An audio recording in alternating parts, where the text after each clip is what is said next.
ए बाबा तुम चलो, ए लड़के इधर खड़ा हो। काकभूषुंडी जी को रोक दिया, ए लड़के इधर खड़ा हो। काकभूषुंडी जी ने पीछे से कुर्ता पकड़ लिया शंकर जी का जो कंधे पर लटका हुआ था, और आंख से आंख मिलाकर आंखों से संकेत कर दिया, जैसे ही दूसरा पैर तुम उठाओगे तैसे ही पोल तुम्हारी तुरंत खोलूंगा।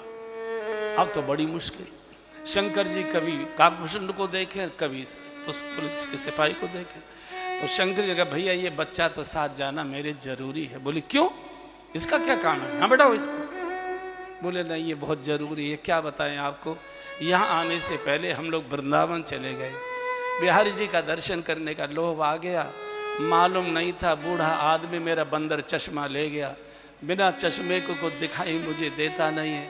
अब क्या करूं, तो ये बालक नई आंख वाला है, तो ये हाथ की रेखाएं देखेगा, मैं उसका फल बताऊंगा, इसके बिना तो मैं कुछ कर नहीं सकता।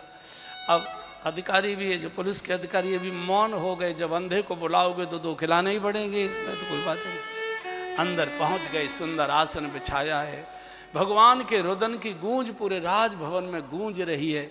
कौशल्या माँ अपनी गोद में अपनी साड़ी के पल्ले से ढके हुए भगवान को उछल उछल कर प्रभु रो रहे हैं। माँ ने खड़े खड़े शीश झुकाकर प्रणाम किया है। कहा बाबा पता नहीं किस कौवा खाने वाले की नज़र लगी है, 2 रात हो गई, 3 दिन हो गए, एक बूंद दूध नहीं पिया, सोया नहीं, रोते अरे माँ वहाँ खड़ी हो, अरे यहाँ तो लाओ दिखाओ तो सही, नाक पर लगी है, माथे पर लगी है नज़र, आँख पर लगी है, ठोड़ी पर लगी है, वहाँ से कैसे पता लगेगा, यहाँ तो दिखाओ। और जैसे ही माँ ने भगवान के मुखमंडल से अपनी साड़ी का पल्ला हटाया और निगाह भरकर भगवान ने शंकर जी को देखा और शंकर जी ने निगाह भरकर भगवान को देखा, लीला का क्रम उलट गया। भगवान ने रोना हंसना शुरू कर दिया, शंकर जी ने रोना शुरू कर दिया। बाबा सचमुच में तुम पहुंचे हुए हो। वशिष्ठ जी बालक का रोना बंद नहीं कर पाए, आपने देखते मेरे बच्चे का रोना बंद कर दिया।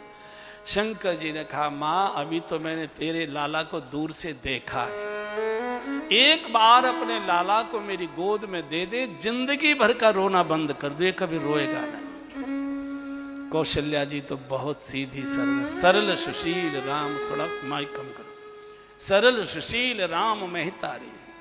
यही शंकर जी जब ब्रज आते हैं और गोकुल में कृष्ण दर्शन के लिए जिद करते हैं तो अंदर से यशोदा मैया धनकोटा लेकर आई है। धनकोटा, बाबा ये मेरे हाथ में कहाँ लगवाए, बोले धनकोटा है। या तो कहा करो करें, बोले धान कूटे जाएं, बोले समझ लें बस, तेरे मुंह को कूट दूंगी, चुपचाप चलो जाए यहाँ से, तेरे सांप देखकर मेरा लाला डर जाएगा। नहीं दर्शन कराए। कौशल्या जी तो अति सरल है, सरल सुशील राम मेहतारी।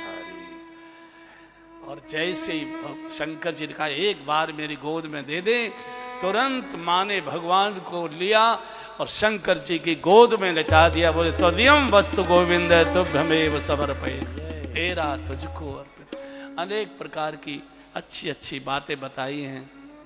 तेरा लाला बड़ा भाग्यशाली है, तेरे नाम को रोशन करेगा, तेरे परिवार का नाम रोशन होगा, युगों तक तेरे परिवार की कथाएं गाई जाएंगी। इस लाला के तो जगह जगह मंदिर बनेंगे, इनकी आरतियाँ उतारी जाया करेंगी, इनकी कथाएं गाई जाएंगी। लेकिन इसके पैरों की रेखाओं में यात्रा का बड़ा योग है, इसको यात्रा बहुत करनी पड़ेगी। मालूम है ना कि लंका तक जाना है। तो माँ ने कहा कि बाबा एक रेखा और बताओ, सांवरे रंग को है थोड़ा, हमारे लाला को रंग थोड़ा उतरो भयो है, या कि शादी वादी है जाएगी कि ना है जाएगी। माताओं को लड़के की शादी की बड़ी चिंता करती, पहले रोएंगे हाय रे सत्यानाश जाए, पड़ोसियों का भांजी मार देते हैं, कोई टिकने नहीं देता है, दुनिया की शादी हो गई, मेरे छोरा पर किसी को टिकने नहीं दे रहे, दिन रात रोएगी हाय रे बहू कब आए, हाय रे बहू कब आए, हाय रे बहू कब आए। बहू आ जा तो सिर पीटती है, हाय रे कैसी आ गई। बड़ा मुश्किल है, बहू तो बहू ही होती है।